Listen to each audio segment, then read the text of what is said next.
प्रयागराज में त्रिवेणी संगम पर महाकुंभ से भारत की अर्थव्यवस्था को बड़ा बूस्ट मिल सकता है। जी हां, इंडस्ट्री के अनुमानों के मुताबिक इस महाकुंभ में 4 लाख करोड़ रुपए से भी अधिक का व्यापार हो सकता है। इससे देश की नॉमिनल और रियल जीडीपी 1% से भी अधिक बढ़ सकती है। उत्तर प्रदेश सरकार को उम्मीद है कि इस आयोजन में घरेलू और अंतर्राष्ट्रीय दोनों को मिलाकर करीब 40 करोड़ पर्यटक आएंगे। सरकार के अनुमान के मुताबिक अगर 40 करोड़ पर्यटकों में से हर एक औसतन 5,000 रुपए खर्च करता है तो महाकुंभ से 2 लाख करोड़ रुपए का व्यापार हो सकता है।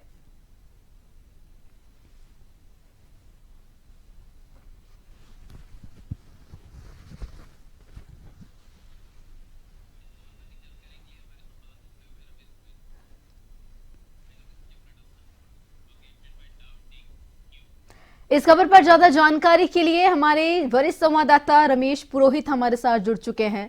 रमेश, देखिए, आज से जो है महाकुंभ का आगाज होने जा रहा है, क्या कुछ अपडेट है? इस महाकुंभ से कितना बड़ा व्यापार जो है भारत को हो सकता है? महाकुंभ एक ऐसा पर्व है, धार्मिक और सामाजिक सांस्कृतिक पक्ष इसके कई विविध रूप हमारे सामने आते हैं।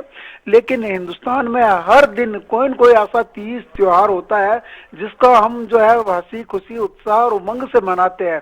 और चूंकि महाकुंभ के बारे में तो कहा जाता है कि ये जो है एक ऐसा पर्व है जिसमें पर्व कह लो या एक धार्मिक आयोजन कह लो कि उसका एक सांस्कृतिक महत्व भी बहुत जबरदस्त है।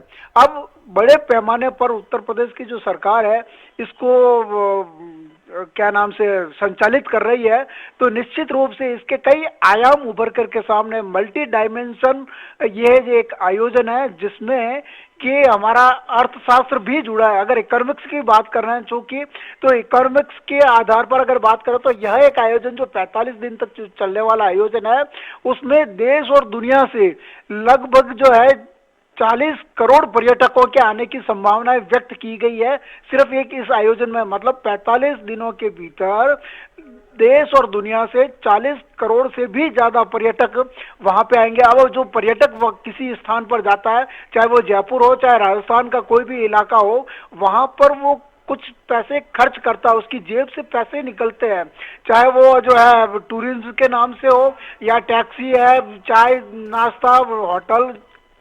तो मल्टी डायमेंशन में अगर देखा जाए तो यह आयोजन एक बहुत बड़ी पैमाने पर वहां पर हो रहा है।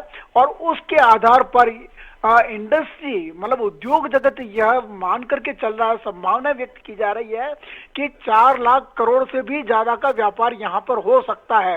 इससे भारतीय जो अर्थव्यवस्था है उसको एक बहुत बड़ा बूस्ट मिलने की संभावना व्यक्त की जा रही है। और अनुमान ये लगाया जा रहा है कि इससे देश की जो नॉमिनल और रियल जीडीपी है उसमें 1% से ज्यादा की बढ़ोतरी हो सकती है।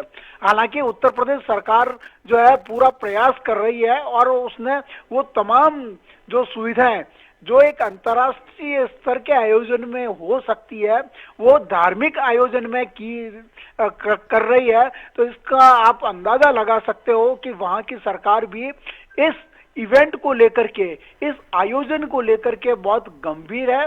और उसने जो है रूट लेवल पर मतलब जमीनी स्तर पर बहुत उसने प्रयास किया।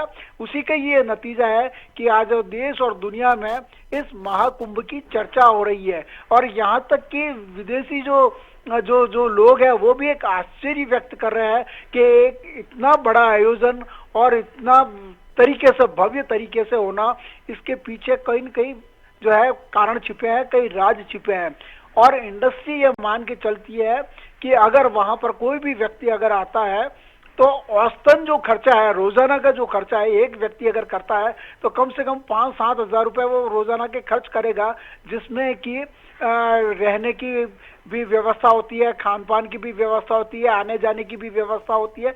तो इन सभी सेगमेंट्स पे अगर वो कोई व्यक्ति खर्च करता है तो उम्मीद की जाती है कि इस दौरान वहां पर जो है पैसे की जो आवक है, रेवेन्यू जो जनरेट होगी वह कई करोड़ों में होने की संभावना। तीसरा एक लास्ट कारण यह है कि इसमें जो इंडस्ट्रीज है, कंपनियां, बहुराष्ट्रीय कंपनियां हो चाहे विदेशी कंपनियां हो चाहे भारत की घरेलू कंपनियां हो, वो भी अपने ब्रांडिंग और मार्केटिंग के ऊपर भी पैसा खर्च करने के लिए तैयार है। मतलब कि वे लोग भी अपने प्रोडक्ट्स को उन लोगों तक पहुंचाने के लिए, क्योंकि बाहर से भी लोग आने वाले हैं, तो बाहर से जो लोग आएंगे वो उस प्रोडक्ट को एक बार देखें, उसका उपयोग करें या उसके बारे में जानकारी लें, तो इसके ऊपर भी पैसा खर्च करने की जो संभावना है वो व्यक्त की जा रही है। लिहाजा मार्केटिंग जो कंपनियां हैं, ये जो बहुराष्ट्रीय कंपनियां हैं, वह भी 3,000 करोड़ से ऊपर से इसका खर्च होने का अनुमान है। तो कुल मिलाकर के अगर हम बात करें तो यह जो महाकुंभ है वह धार्मिक आयोजन है, सांस्कृतिक आयोजन है, उसका सामाजिक पक्ष भी जुड़ा हुआ है, उसका एक मनोवैज्ञानिक पक्ष भी जुड़ा है। तो कई पक्षों के आधार पर अगर जो उभर करके जो चीज आती है, उसका सबसे बड़ा जो रूट काज होगा, कारण होगा उसमें कि इकोनॉमिक्स जुड़ जाता है। तो इकोनॉमिक्स जुड़ने के बाद में उस आयोजन की भव्यता और ज्यादा जो है फैल जाती है। लिहाजा यह केवल एक इवेंट के रूप में या केवल एक आयोजन के रूप में, धार्मिक या सामाजिक या सांस्कृतिक आयोजन के रूप में न देख करके उसके अगर मल्टी डायमेंशन अगर प्रोग्राम में देखा जाए तो निश्चित रूप से यह इकोनॉमी को बूस्ट करने वाला एक आयोजन होगा। जी जी, अर्थव्यवस्था के रूप में हमने देखा कि 40 करोड़ लोगों के आने की संभावना है। ऐसे में योगी सरकार ये संभावना जता रही है कि ऐसे में अच्छा उनको इन्वेस्ट मिल सकता है, अच्छी जो है इनकम इस बीच हो सकती है। तो मैं साथ ये भी जानना चाहूंगी कि व्यवस्थाओं को लेकर के क्या कुछ देखा जा रहा है, क्योंकि 40 करोड़ लोगों के आने की संभावना है। व्यवस्थाएं भी इस दौरान जो है काफी अच्छी की गई है योगी सरकार की ओर से, पुलिस प्रशासन की ओर से। क्या कुछ नया इस दौरान देखा गया, कैसी नई व्यवस्था इस दौरान देखी गई? जी, आप सही कह रही है कि योगी सरकार को आज से इसका कार्यक्रम को जो ऑर्गेनाइज करने के लिए वो पिछले लंबे समय से, पिछले 1.5-2 साल से जो है इस महाकुंभ के आयोजन के ऊपर वो काम कर रही थी। और उसमें भी सड़कों का जो है ठीक करना हो या रहने की व्यवस्थाओं में सुधार करना हो, आधारभूत जो सुविधाएं वहां पर आने वाले लोगों के लिए जो जरूरी हो वो करनी हो, बिजली पानी की व्यवस्था हो, सुरक्षा की व्यवस्था खास करके हो, तो इन तमाम जो चीजें हैं जो कि किसी भी इवेंट को सक्सेसफुल बनाने के लिए जो है सफल करने के लिए जरूरी चीजें जो होती है, उनके ऊपर जो है यह योगी सरकार ने लंबे समय से काम कर रही है।